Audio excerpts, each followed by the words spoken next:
जय श्री कृष्ण. स्वागत आहे तुमचं माझ्या होम फूड हब चॅनलमध्ये. आज मी नारळी भाताची रेसिपी तुमच्याबरोबर शेअर करणार आहे. मी त्यासाठी एक नारळ घेतलेला आहे, तो बारीक कट करून मी त्याला ग्राइंड करून घेणार आहे. बारीक असं ग्राइंड केल्यानंतर त्याचं मी दूध काढणार आहे आणि ते दूध मी भात बनवायला यूज करणार आहे. ही रेसिपी माझ्या आईने मला शिकवलेली आहे. आज माझी आई नाही आहे, पण तिची आठवण आली म्हणून आज तिने बनवलेली रेसिपी तुमच्याबरोबर शेअर करावं असं मला वाटलं.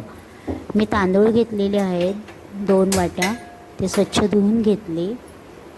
आता मी देसी तूप वापरलेलं आहे आणि त्याच्यामध्ये काही मसाले ॲड केले. त्याच्यामध्ये तेजपत्ता, दालचिनी, लवंग, मिरी.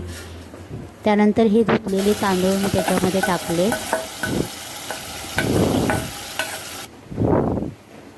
मी जे काही जेवण बनवायला शिकले ते माझ्या आईकडून शिकले. माझ्या आईची पद्धत खूप सोपी आणि साधी असायची, ती माझ्या लगेच लक्षात यायची. आता धुतलेले तांदूळ मी टोपामध्ये फोडणी घालून त्याच्यामध्ये मी हळद, मीठ टाकलेलं आहे. खूप छान असं सुगंध येतो आहे कारण मी याच्यामध्ये खडा मसाला ॲड केला आहे. आता हे नारळाचं दूधसुद्धा त्याच्यामध्ये ॲड केलं आणि चांगलं घाटून घ्यायचं आहे आपल्याला. हे पाणी सर्व आता आटून गेलेलं भाताचं, त्याच्यावर झाकण ठेवायचं आणि मंद आचेवर हे शिजवायचं आहे आपल्याला. झाकण काढून थोड्या वेळाने मी चेक केलं, 10 मिनिटांनी मी चेक केलं तर थोडासा भात शिजलेला आहे, अजून अर्धा भात शिजायचा बाकी आहे. आता परत मी याच्यावर झाकण ठेवणार आणि 10 मिनिटांनी परत उघडून बघणार. खूप छान असं सुगंध येतो आहे भाताला. आता आपला भात शिजलेला आहे.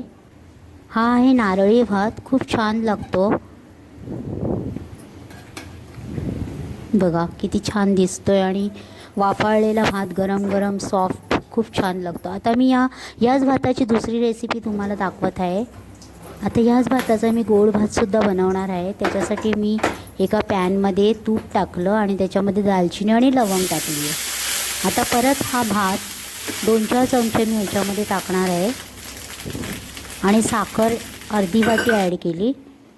साखर चांगली विरघळून घ्यायची आपल्याला याच्यामध्ये. गरम गरम आणि एकदम सॉफ्ट असा हा भात खायला खूप छान लागतो, खूप टेस्टी असतो. बघा अशा प्रकारे हे 2 नारळी भात मी बनवलेले आहेत, एक गोड भात आणि एक साधा नारळी भात. तुम्हाला जर माझी रेसिपी आवडली असेल तर लाईक करा, कमेंट करा. तुम्ही कशा पद्धतीने नारळी भात बनवता तेही माझ्याबरोबर शेअर करा.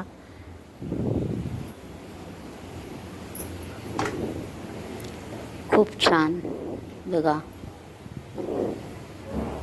खूप छान असं सुगंध येतो या भाताला. मी खाऊन दाखवते तुम्हाला. वाव, खूपच छान झालं आहे.